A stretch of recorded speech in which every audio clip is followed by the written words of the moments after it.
The COVID-19 outbreak was unexpected. The world was faced with a pandemic, unable to neither prevent nor prepare for it. We have therefore made the assessment that COVID-19 can be characterized as a pandemic. COVID-19 has not only invaded our bodies, but has also infiltrated everywhere, into every system constituting our world. Links of society were severed. Many countries shut down their borders, and the economy shook according to how COVID-19 progressed. Now the world is saying that in entering into the new era, we should remodel our ways and perspectives from before the pandemic. A post-COVID era, foreseen by 3 of the world's leading experts. In this new normal that COVID-19 will create, what changes await us? And what should we prepare for the future?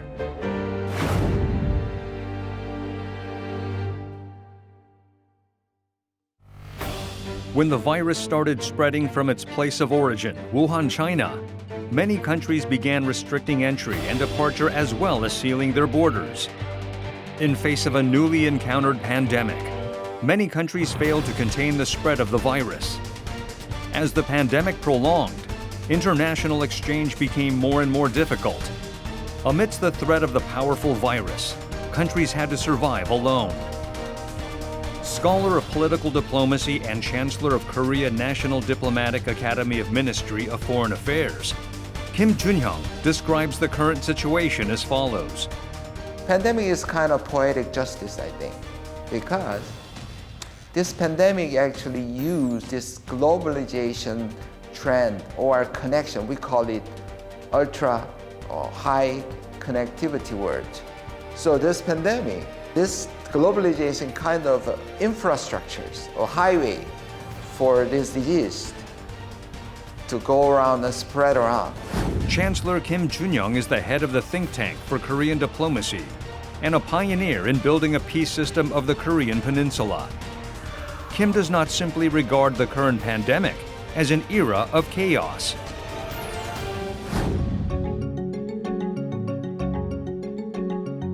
The opportunity for a final settlement has been given, and it's right to hope that this will be achieved. After World War II, American-led liberal international order.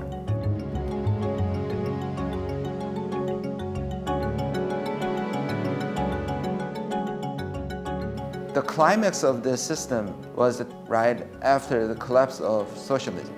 We're going to build a bridge. Don't let anybody. And that time is the beginning of the climax. But after 10 years, this system has big challenges, starting with the 9/11 incident.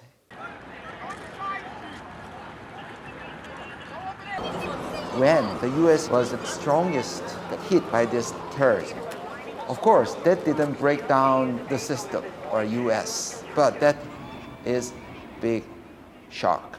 And in my opinion, that time is beginning of crisis. And next challenge was the 2008 financial crisis. You know, this is a prosperity made by capitalists.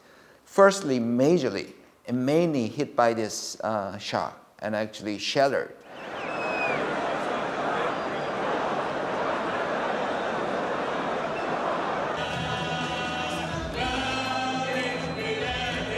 So incredibly professional. 중국将继续完善 Российский центр гуманитарного реагирования. Milletime sesleniyorum.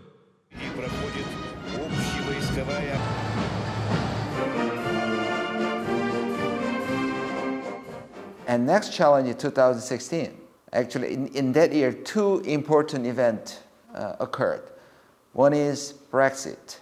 The other one is Trump's election. Brexit is the first move by major country that break out this integration of globalizations.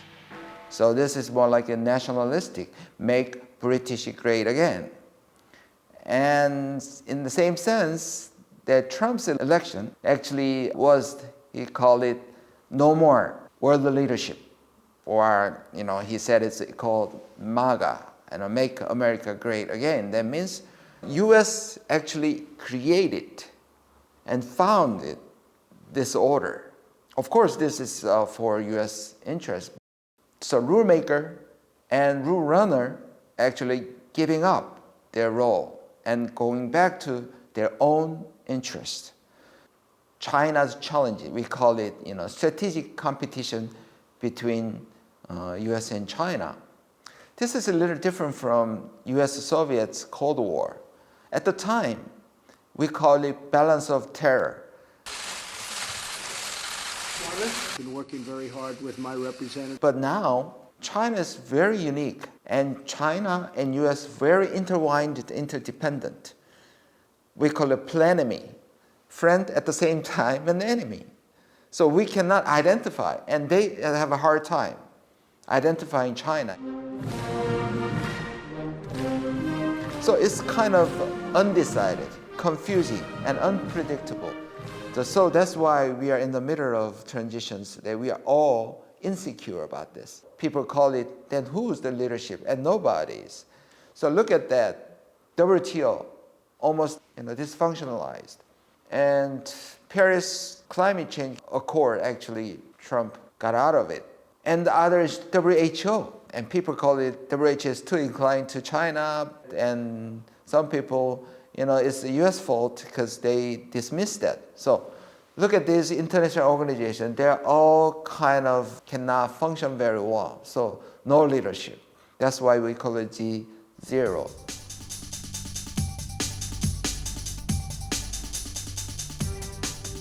We are facing this pandemic and now still going on. Think about every state's response to this. It's a shutting down and no international cooperation. In other words, blaming each other.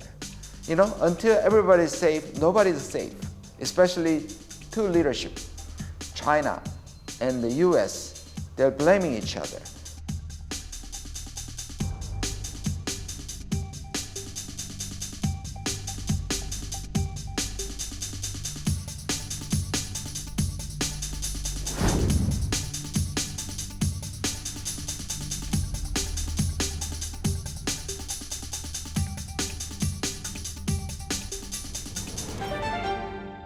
So hold this trend, I call it.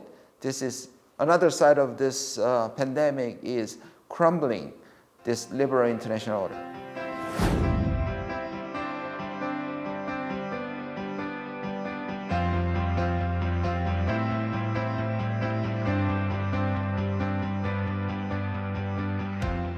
Everybody knows that still U.S. is the most powerful country and most prosperous country, rich country. In that sense, even though they declare they're taking responsibility, but we need their responsibility, leadership.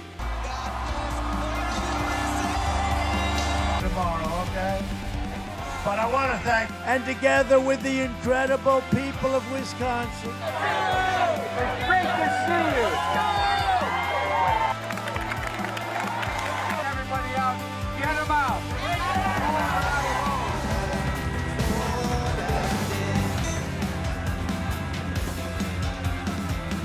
This is the time to heal in America.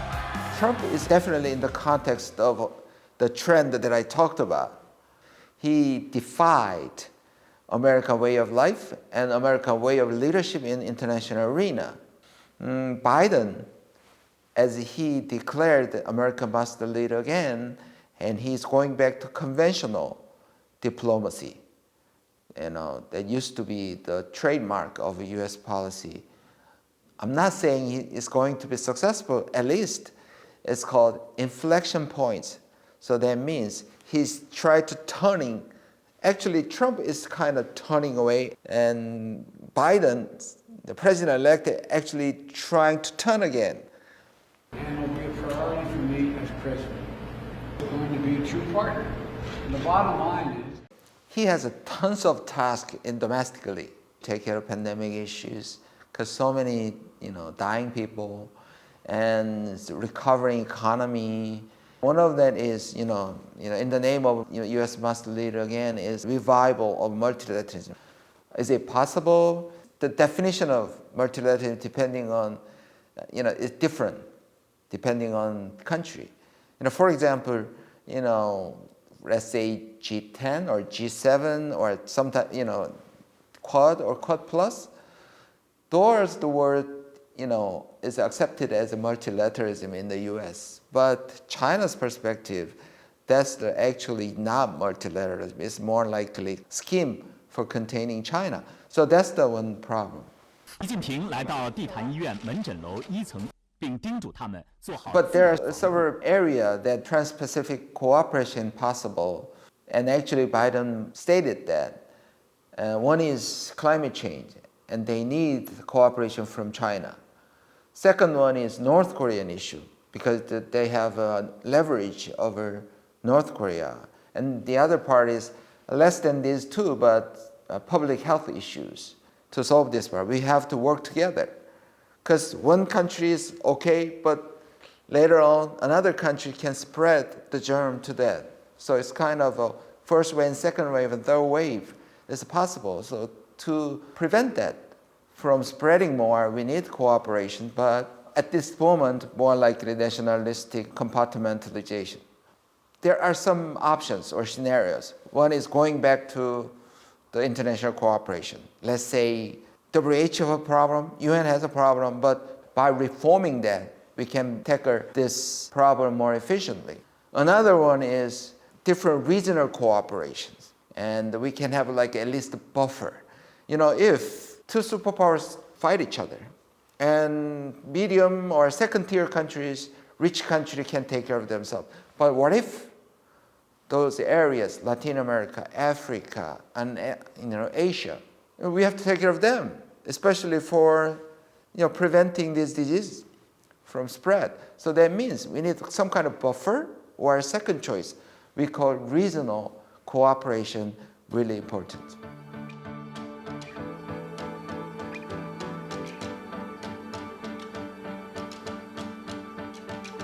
This can be the wake-up call, and we can work together, especially the vaccine, and already some kind of cooperation among, like a joint project among countries to develop.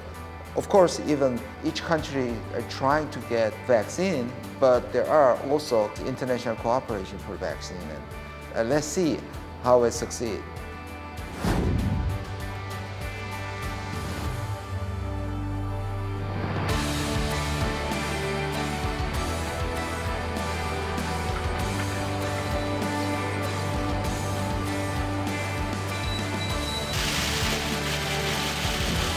Secretary of Agriculture Sonny the situation in Detroit and New Orleans appears to be Over the last decade, to eliminate the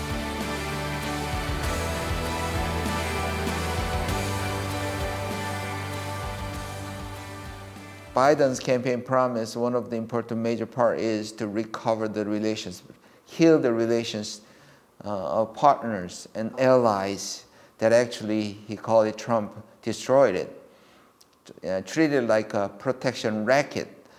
In North Korea, there's good side and bad side, plus and minus for Biden's administration. Minus point is North Korea issue is not going to be a top priority. But this is urgent for us. So Moon government has not much time left. So this timeline is not good for this. Plus point, we can see the revival of strategic patience. Because number one, actually people under Obama administration, some of them will be the people under Biden administration. They never accepted they did this strategic patience. They tried everything to solve this problem, so they deny it. Actually, they affected Obama government to have a hard line. So now, more progressive government, actually, they tried different ways. Another plus point is this Democratic Party, for the past 30 years of nuclear talks with the North, pretty much made by or run by this Democratic Party, Kim Dae-jung and Clinton. 1998, that's the beginning year of the Kim Dae-jung government. At the time was very similar to now. Geneva Agreement made in 1994 actually.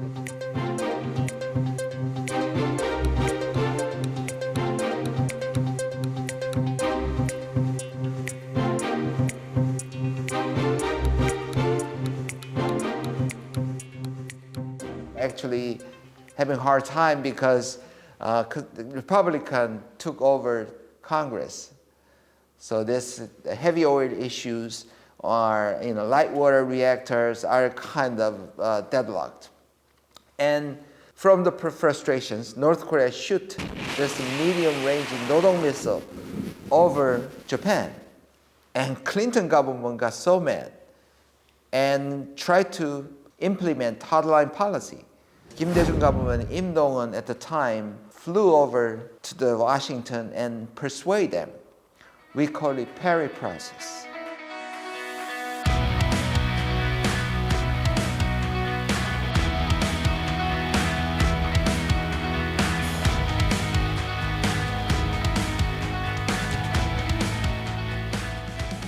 So that opened the door for better relations between the US and North Korea and inter-Korean relations, and reached the first inter-Korean summit.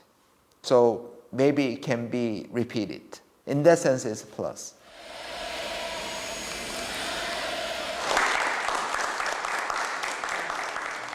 But overall, I have a positive expectation because Biden himself is a really diplomatic expert. And he spent his life on this foreign affairs. When he was Senate, he was a foreign policy committee all along as a vice president. He himself as expert. So if we concert deeply and respect each other, and we can work together, much better situation to solve the North Korea issue.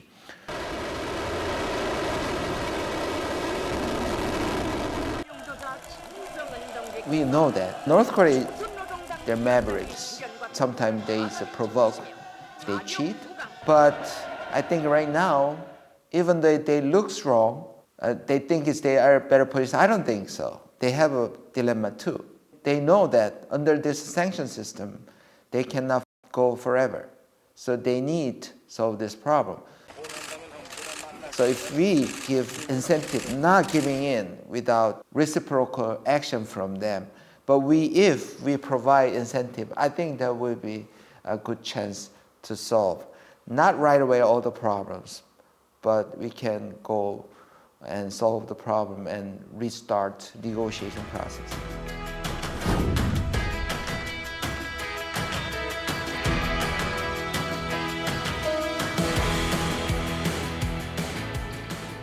We are in the middle of this geographically. We call it geopolitical position is not good for us always. We are surrounded by the stronger powers, US, China, Japan, and Russia. We are especially divisional blocks. So this Korean peninsula can be a big leverage for both sides, China and the US. So our number one task, we should degrade this value. We don't want to be utilized. We don't want to be taken advantage by this strategic competition. How? At least we need peaceful coexistence between North and the South Korea. And then less leverage can become less leverage for strategic competition. Number one.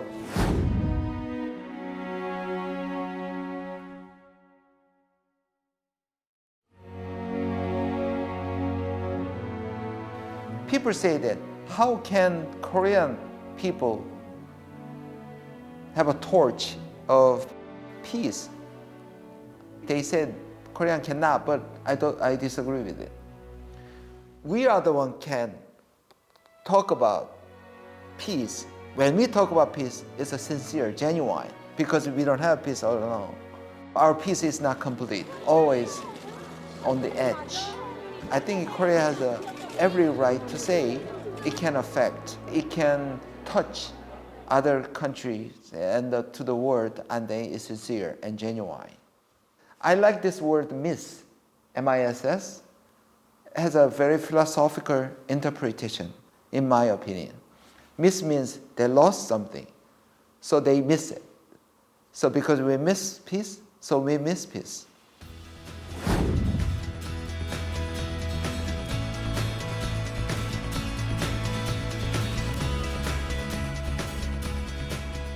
Some people new normal is like we are settling down or settling in. I don't think it's near future we can settle in. More likely confusion going on, unpredictability, and things like that. Because these problems like inequality issues and democracy issues is not easy to solve right away. So we are going to suffer a little bit, at least for the time being. But we have some hopes. In the absence of the superpowers' leadership, and at the same time, ever increasing rivalry between these two superpowers. But I think we can expect the next tier, second tier countries working together, like Korea, France, Germany, Canada, and India, MICTA, and ASEAN as a group. These are the countries can work together to offer alternative.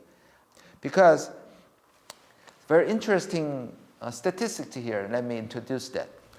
There are more than 60 countries who has some type of military connection with the US. And more than 110 countries has China as a #1 trading partner. What does that mean? Every country is sandwiched by these two countries. And everybody actually, no one wants to be in the middle of exclusive choice one over another. So that means everybody has a problem, but at the same time, every other country can get a coalitions to mitigate this pressure. So among those countries, I think South Korea can play a role. If US and China decide to go to the collisions, multilateralism doesn't have power to stop them. But at least we can try.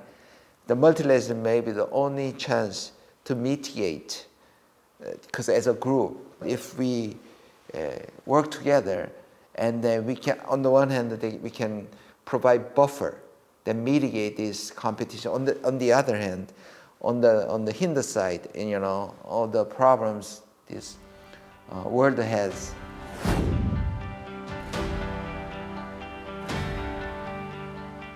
We have a much more influence or a better image than we think. This is a success story of COVID pandemic treating, and really a good model for the world. Korea actually showed that. On the one hand, maintaining this freedom, the democracy, and transparency. At the same time, we can tackle this problem very efficiently. So this is not a small one. And our soft power, we have a big influence over other countries, like ASEAN. Actually, I coined this policy, the New Southern policy, myself, because we don't have intentions. Ulterior motives, like big part, are expanding our influence, and that's good for us too. So we are not strong as like superpowers, but we are very solid and middle country that can help. We can take responsibility to help, underdeveloped country. The pandemic that paralyzed the market and cut off international relations. However, the spread of COVID-19 has not yet come to an end. Paradoxically, to stop the pandemic, countries must be closer than ever, sharing more things than ever before. Looks like a shortcut is doing our own job alone, but that can be a long, cut. Important part is we need to work together, especially under the, bleak time like this. We hope that the cooperation and solidarity of many nations may finally bring an end to this endless pandemic, and furthermore, bring security and peace into the world. The era post-corona, as foreseen by 3 scholars. Surely, We will not be able to restore the world back to the world before COVID-19. However, humanity will find new ways, adapt, and ultimately overcome the crisis we're confronting at the moment. The new normal is approaching us. Now, it is time to face the new world with a new perspective.